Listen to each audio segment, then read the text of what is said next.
Hello दोस्तों, तो आज की इस वीडियो में मैं आप लोगों के लिए स्टीलर ट्रांसफॉर्मेशन का फाइनल सीजन एक्सप्लेन करने वाला हूँ। इसी सीजन 7 के साथ हमारी स्टीलर ट्रांसफॉर्मेशन की कहानी खत्म होने वाली है। सीजन 7 की शुरुआत यहाँ जाओ एम्परर से होती है, जो कि अपने फादर जावन के सामने बैठा हुआ था और thunder punishment exalted celestial God जावन इस वक्त काफी ज्यादा गुस्से में दिखाई दे रहा है, जो कि अपने बेटे जाओ एम्परर से कहने लगा कि जावन, जब एक्सल्टेड सेलेस्टियल गॉड के टाइटल का बैटल शुरू हो जाए तो तुम्हें जियांग फन का साथ देना है, उसी के साथ मिलकर आगे बढ़ना। जो सुनकर जाओ एम्परर अपने फादर से सवाल करते हुए पूछता है, तो क्या हम किन्यू से बदला नहीं लेंगे मेरे सेकंड और थर्ड ब्रदर को जान से मारने के लिए? जिस पर जावन जवाब देते हुए कहता है कि क्यों नहीं। ये कहते हुए जावन गुस्से के साथ खड़े होते हुए कहता है कि एक्सल्टेड सेलेस्टियल गॉड के बनने से पहले मेरे पास एक मौका होगा एक्शन लेने का। अगर किन्यू ने एक्सल्टेड सेलेस्टियल गॉड बैटल में हिस्सा लिया तो मैं उसकी स्पिरिट सोल को उसकी बॉडी से बाहर निकाल कर हमेशा उसे थंडर ट्राइबुलेशन में जलाता रहूंगा। तब तक मैं उसकी स्पिरिट को दर्द पहुंचाता रहूंगा जब तक कि वो मौत की भीख ना मांगे, लेकिन फिर भी मैं उसे जान से मारूंगा नहीं। मैं उसे ऐसी तकलीफ दूंगा कि वो ना जिंदा रहेगा और ना मर पाएगा।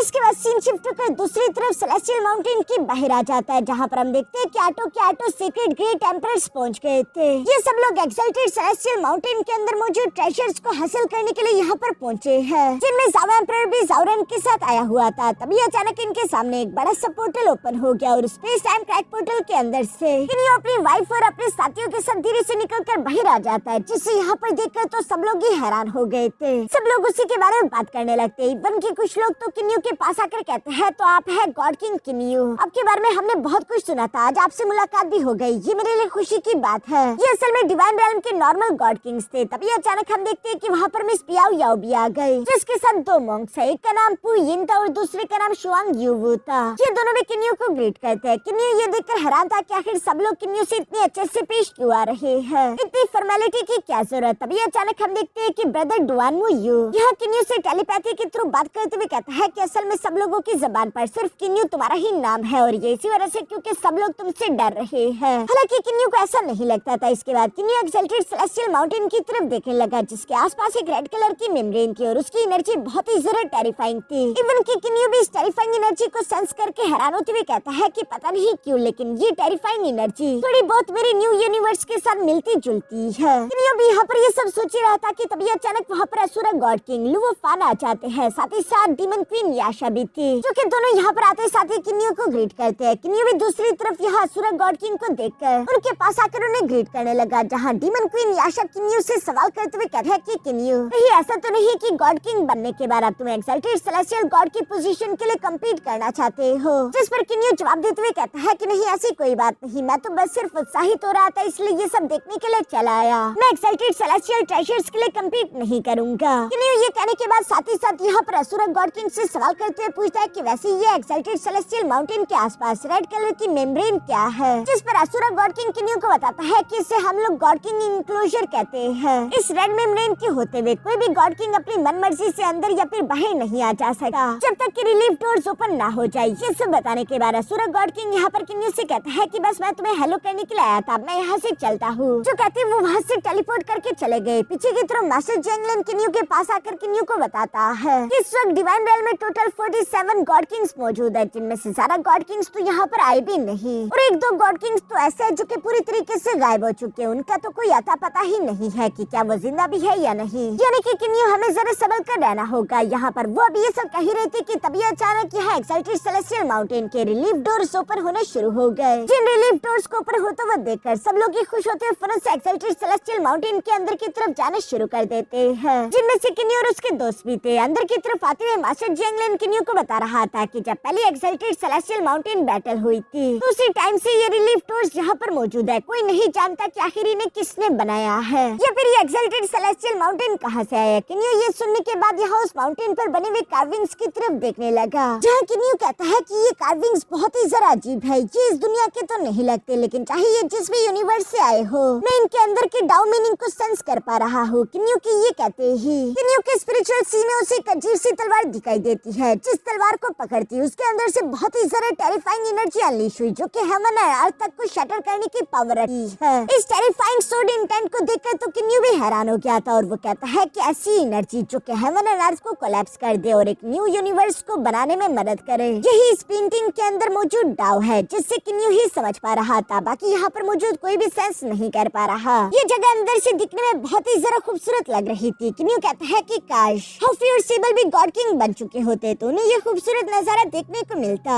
यह किन्यू जब ये सब कह ही रहा था तभी अचानक इन लोगों के सामने एक दरवाजे जैसा बोर्ड समन होने लगा जो कि इन सबको इन्फॉर्मेशन प्रोवाइड करेगा। यहाँ पर किन्यू कहता है कि एक्साल्टेड सेलेस्टियल माउंटेन के अंदर हम लोग टेलीपोर्ट नहीं कर सकते लेकिन हम लोग उड़ तो सकते हैं ना। ये कहती वो सब लोग उड़ते हुए उस दरवाजे के पास आ जाते हैं जिस दरवाजे पर लिखा हुआ था कि एक्साल्टेड सेलेस्टियल बैटल के दौरान जो भी God king law of time को पूरी तरीके से मास्टर कर ले वो एक्साल्टेड सेलेस्टियल गॉड बन जाएगा। इसके अलावा एक ओरिजिन ट्रेजर कैलिड्रॉन के बारे में बताया जाता है जिसके अंदर से एक्साल्टेड सेलेस्टियल ट्रेजर बाहर निकलेंगे जिसके अंदर टोटल 3 पार्ट्स होंगे और उन तीनों पार्ट्स में लॉ ऑफ टाइम के सीक्रेट्स छुपे हुए हैं। अगर कोई God king law of time को मास्टर नहीं कर पाता लेकिन उसे तीनों एक्साल्टेड सेलेस्टियल ट्रेजर्स मिल जाते हैं तो तब भी वो गॉड किंग एक नया एक्साल्टेड सेलेस्टियल गॉड बन जाएगा। जो सुनकर तो किन्यू सोचने लगा कितनी जल्दी लॉ ऑफ टाइम को पूरी तरीके से मास्टर करना ये तो बिल्कुल ही इम्पॉसिबल लगता है। जिसका मतलब है कि इस बैटल के शुरू होने के बाद एक्साल्टेड सेलेस्टियल गॉड बनने का सिर्फ एक ही तरीका होगा और वो बहुत ही जरा खूंखार तरीका है यानी कि तीनों के तीनों एक्साल्टेड सेलेस्टियल गॉड ट्रेजर्स को हासिल करना जिसके लिए तुम्हें डिवाइन रेल्म के सारे गॉड किंग्स को अपना दुश्मन बनाना होगा।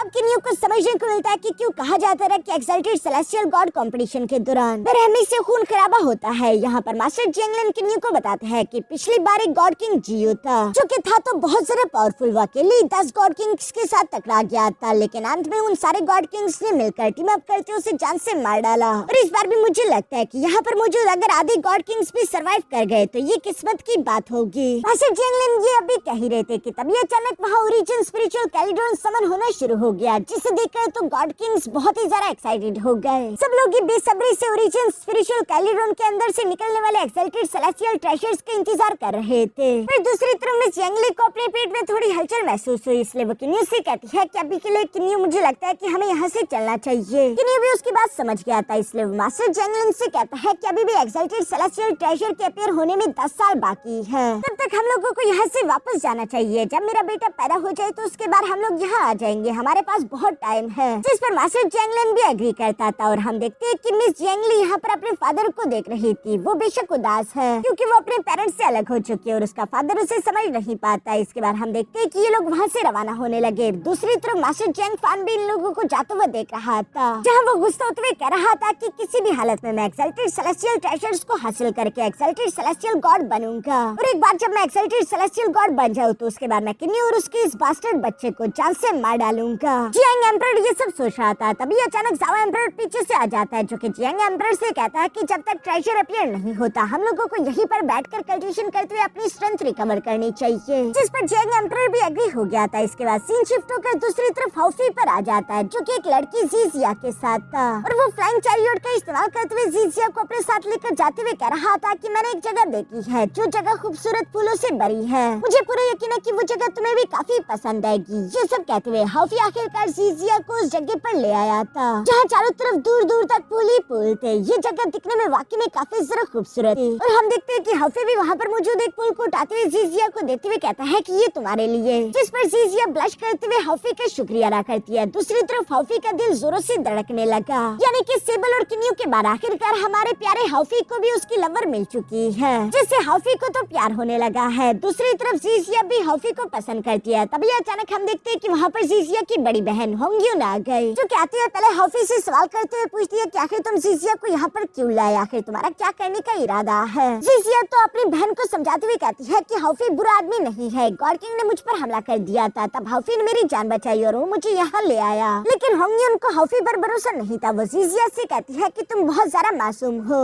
इसलिए पैलेस मास्टर को हमेशा तुम्हारी फिक्र होती रहती है। वो यहाँ पर अपनी बहन से इसी तरह की बातें कर रही थी। तभी अचानक दूसरी तरफ हाउफी को टेलीपैथी के थ्रू किन्यू का मैसेज मिला जहाँ किन्यू हाउफी से कह रहा था कि जल्दी से आ जाओ क्योंकि मेरी बीवी बच्चे को जन्म देने वाली है। जो सुनकर तो हाउफी एक्साइटेड होते हुए कहता है कि क्या वाकई में वो बेटा है या बेटी। ये बात हाउफी बहुत ही एक्साइटमेंट और ऊंची आवाज में कहता है। जीजिया तो दूसरी तरफ हैरान होकर हाउफी से सवाल करते हुए पूछती है कि आखिर तुम क्या कह रहे हो। इन्हें तो समझ नहीं आई थी। जिस पर हाउफी ने समझाते हुए कहता है कि मेरे बड़े भाई को बेटा होने वाला है इसलिए मुझे यहाँ से चलना होगा, बाद में मैं तुम्हारे पैलेस में तुमसे मिलने के लिए आ जाऊंगा। लेकिन दूसरी तरफ जीजिया उसे जवाब देते हुए कहती है कि मुझे माफ कर देना, हमारे पैलेस मास्टर ने पैलेस की लोकेशन किसी को भी बताने से मना किया है। जिस पर हाउफी वहाँ से जाते हुए कहता है कि कोई बात नहीं, अभी के लिए अलविदा, अगर हमारी किस्मत में लिखा हुआ तो दोबारा हमारी मुलाकात मुलाकात जरूर होगी। और ये कहती हॉफी वहाँ से चला गया। मिस ईसिया तो बस सिर्फ उसे जाता हुआ उदास होकर देख रही थी। मिस होंगयुन ये देखकर उसके सर पर टपली बजाते हुए कहती है कि बेवकूफ लड़की, इस तरह से बिला वजह भटका मत करो, ये तुम्हारे लिए अच्छा नहीं है। और वैसे भी तुम जानती हो ना कि तुम्हें उस लड़के के जरा करीब नहीं जाना चाहिए। ये बात हमारे पेरिस मास्टर को अच्छी नहीं लगेगी। जो सुनकर जीजिया बहुत जरा उदास हो गई थी और वो हॉफी को याद करते हुए कह रही थी कि हॉफी अलविदा,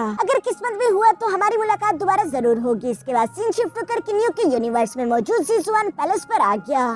और यहाँ इसी सीन के साथ हमारा ये एपिसोड यहीं पर खत्म हो जाता है।